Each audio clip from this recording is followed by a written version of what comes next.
বাড়িতে তো অনেক রকমের বিরিয়ানি বানিয়ে খেয়েছেন।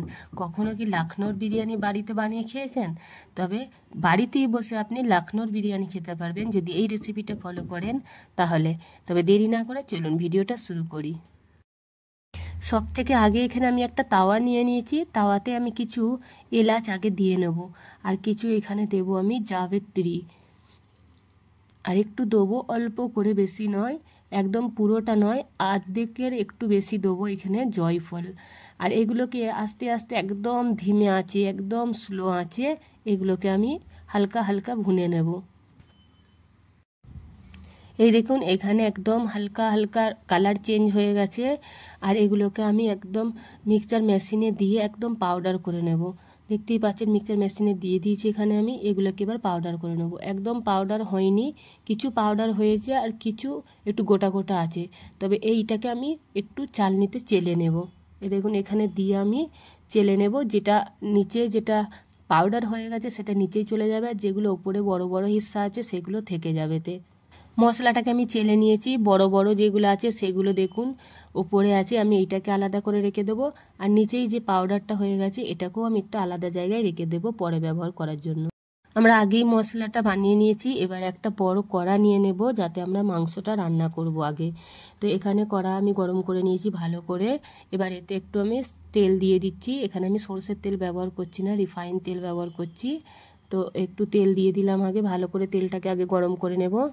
এখানে আমি 3টে মিডিয়াম সাইজের পেঁয়াজ নিয়ে নিয়েছি। পেঁয়াজগুলোকে পাতলা পাতলা করে কেটে নিয়েছি। তেল গরম হয়ে গিয়েছিলো, তেলেতে আমি এই পেঁয়াজগুলোকে আগে দিয়ে দিলাম। আর এই পেঁয়াজটাকে আমি লাল লাল করে নেব, তবে যেন পুড়ে যায় না সেদিকে ধ্যান দিতে হবে। আর এইটাকে আমি লাল করার জন্য, খুব তাড়াতাড়ি লাল হওয়ার জন্য এখানে আমি স্বাদ অনুযায়ী নুন দিয়ে দিলাম। আর কিছু মশলা আছে, যেমন এখানে দালচিনি আছে, লবঙ্গ আছে, তেজপাতা আছে, এইগুলোকে আমি তেলেতেই দিয়ে দেব। দিয়ে সুন্দর করে পেঁয়াজটা আমি লাল করে নেব আগে। এখানে পেঁয়াজ লাল হয়ে গেছে, বেশি লাল করলে আবার পুড়ে যাবে, তো এর থেকে বেশি লাল করা যাবে না। এখানে আমি ভালো করে ধুয়ে রাখা 1 কিলো মুরগির মাংস ব্যবহার করছি। আমরা 1 কিলো চাল নিয়েছি, তো 1 কিলো মুরগির মাংসই ব্যবহার করব এখানে। তো এইভাবে মাংসগুলোকে দিয়ে জোরে আঁচ দিয়ে আমাকে 3 থেকে 4 মিনিট আমি এগুলোকে আগে হয়ে যাবে, 3 থেকে 4 মিনিট আমি জোরে আঁচে রেখে দেবো। দিয়ে নাড়তে থাকতে হবে ভালো করে, এগুলো যেন নিচে নয় বসে যায় সেটা ধ্যান রাখতে হবে। আর মুরগির মাংসকে জোরে আঁচে যদি আপনি 3 থেকে 4 মিনিট যদি ভুনে নেন, তাহলে মুরগির মাংসের ভেতরে যে পানিটা থাকে সেটা বেরিয়ে আসে। আর এটাতে একটা গন্ধ, যে মাংসের মধ্যে গন্ধ থাকে সেই গন্ধটা মরে যায়।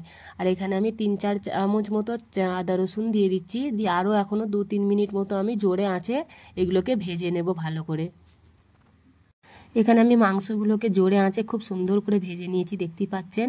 এবার এতে আমি দিয়ে দেবো 1 চামচ মতো লঙ্কার গুঁড়ো, কাশ্মীরি লঙ্কা গুঁড়ো এখানে আমি ব্যবহার করছি। আপনারা চাইলে যে কোনো লঙ্কা গুঁড়ো ব্যবহার করতে পারেন। আর এতে দিয়ে দিলাম যে প্রথমেই যে মশলাগুলো আমি চেলে রেখেছিলাম, বড় বড় অংশটা আমি এতে দিয়ে দিচ্ছি। এগুলোকে দিয়ে এখনও আমি কিছুক্ষণ নাড়তে থাকবো, এগুলোকে নেড়ে নেব, সুন্দর করে মিশিয়ে নেব। এবার এতে আমি দিয়ে দেব, দেখুন 1 বাটি মতো, আমি ছোট বাটিটা 1 বাটি মতো এখানে আমি দই, টক দই নিয়েছিলাম। দইটাকে আগে সুন্দর করে ফাটিয়ে নিতে হবে, নাহলে একদম দইটা ওপর ওপর ভাসবে। তো এই জন্য এখানে ফাটিয়ে নিচ্ছি আমি। ফাটিয়ে নেওয়ার পরে এই দইটাকে আমি মাংসতে দিয়ে দেব। দেখতে পাচ্ছেন মাংসতে আমি ঢেলে দিলাম এই দইটা। আর 1 বাটি মতো পানি এতে আমি আরও দিয়ে দেব। দিয়ে মাংসগুলোকে সেদ্ধ হওয়ার জন্য একদম স্লো আঁচে আমি রেখে দেব।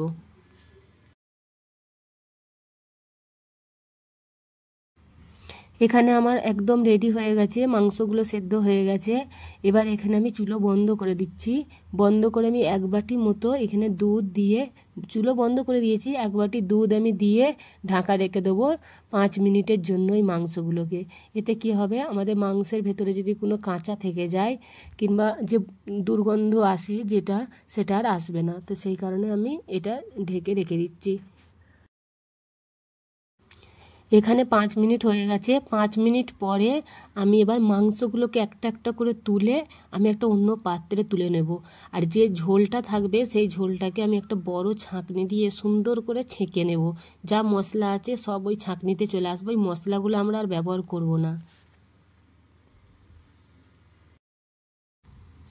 এই মাংসগুলোকে আমি একটা একটা করে আলাদা পাত্রে তুলে নিয়েছি, একটা দেখতেই পাচ্ছেন এখানে।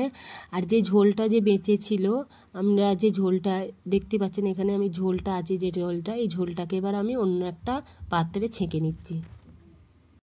এই যে ঝোলটা দেখতে পাচ্ছেন ছেঁকে নিয়েছি আমি। এবার এতে আমি কিছু মশলা ব্যবহার করব, যেমন আমি এখানে দিয়ে দেব 100 গ্রাম মতো, আমি 1 কিলো চাল নিয়েছি, 1 কিলো মাংস নিয়েছি, এখানে আমি 100 গ্রাম দেশি ঘি এতে আমি অ্যাড করে দিচ্ছি।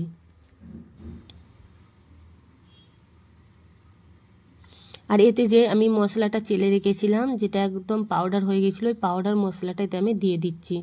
দিয়ে আর ভালো করে আমাকে এগুলোকে আগে ঘেঁটে নিতে হবে। আর এতে আমি দেবো 2 চামচ মতো কেওড়া জল আর আর 2 চামচ মতো গোলাপ পানি। এই দেখুন আমি এখানে 2 চামচ মতো কেওড়া পানি দিয়ে দিলাম আর 2 চামচ মতো গোলাপ পানি এতে দিয়ে দেবো, দিয়ে সুন্দর করে ঘেঁটে নেবো এগুলোকে। এখানে আমি 1 কিলো চাল নিয়ে নিয়েছি আর 1 ঘন্টা মতো চালটাকে আমি পানি দিয়ে ভিজিয়ে রেখেছিলাম। দেখুন, আর ভিজিয়ে রাখলে খুব সুন্দর ভাতটা হয়, একদম একটা একটা হয়ে থাকবে ভাতগুলো। তো সেই কারণে ভিজিয়ে আমি ছেঁকে তুলে নিয়েছি। এখানে আমি কিছু মশলা দেবো পানিতে। এখানে দালচিনি একটু আছে, এলাচ আছে, লবঙ্গ আছে আর তেজপাতা, এগুলো আমি পানিতে দিয়ে দিচ্ছি। দিয়ে পানিটাকে সুন্দর করে ফুটিয়ে নেব। আর এতে দেবো আমি একটু নুন দিয়ে দেবো, স্বাদ অনুযায়ী নুন দেবো আর একটু সাদা তেল দিয়ে দেবো এতে।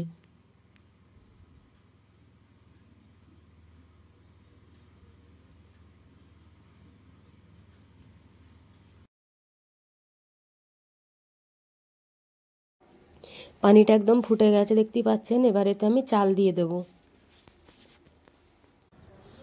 চাল আমি দিয়ে দিয়েছি। এ দেখুন ফুটতে শুরু হয়ে গেছে, চালগুলো ফুটে গেছে। চালগুলোকে একবার চেক করে নেবো যে ভাতটা হয়েছে কি না হয়নি। এ দেখুন এখনও দেরি আছে, আর একটু হবে।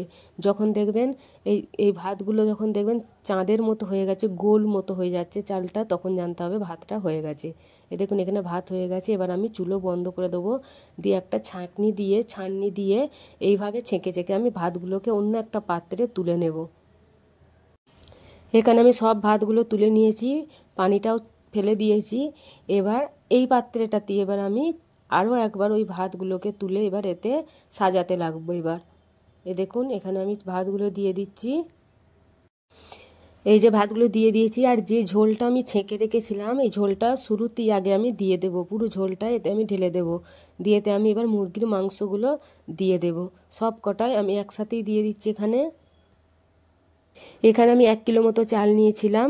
তো এটা আমি দুটো লেয়ারে আমি এখানে ভাতটাকে সাজাবো। প্রথম লেয়ারে ভাত দিয়েছি, তারপরে ঝোলটা দিয়েছি আর মাংসগুলো একসাথেই ঢেলে দিয়েছি। আরও একটা লেয়ার আমি এতে দিয়ে দিচ্ছি, দিয়ে এর ওপরে আমি ভালো করে ভাতগুলো সাজিয়ে দিচ্ছি। আমি ভাতগুলোকে সব ঢেলে দিয়েছি। এবার এতে দেবো একটু ফুড কালার উপর থেকে, আর এখানে দিয়ে দেবো কেওড়া আতর। আমি এখানে কেওড়া আতর ব্যবহার করছি। কেওড়া আতরে খুব সুন্দর খুশবু আসে আর খেতেও খুব সুন্দর লাগে। এই দেখুন 3-4 ড্রপ এখানে আমি দিয়ে দেবো কেওড়া আতর। আর এবার আমি এটাকে দিয়ে প্রেসার কুকারে ঢাকনা ঢেকে দিয়ে আমি কমসে কম 10 মিনিট ধিমে আঁচে, একদম স্লো আঁচে রেখে দেবো। আর এই প্রেসার কুকারের সিটিটাকে এইভাবে খুলে নিতে হবে, নিয়ে আমি এখানে 10 মিনিট এটাকে আঁচে একদম স্লো আঁচে রেখে দিচ্ছি। 10 মিনিট পরে দেখুন আমি এখানে ঢাকনা খুলে দিয়েছি। এবার এটার নিয়ম হচ্ছে, বিরিয়ানিটার বাড়ার নিয়ম হচ্ছে নিচে থেকে ওপর পর্যন্ত বিরিয়ানিটাকে তুলে নিয়ে আসতে হবে, তাহলে একদম নিচে থেকে ওপর পর্যন্ত মিক্স হয়ে যাবে আর খুব সুন্দর দেখবেন বানবে, একবারে ঝরঝরে একটা একটা দানার মতো লাগবে। এই দেখুন এইভাবে নিচে থেকে তুলে তুলে বাড়তে হবে। বিরিয়ানি একদম রেডি। এইভাবে একবার বিরিয়ানিটা বানিয়ে দেখবেন, একদম খুব সুন্দর খেতে লাগে আর পুরো একদম মনে হবে যেন দোকানের কিনা।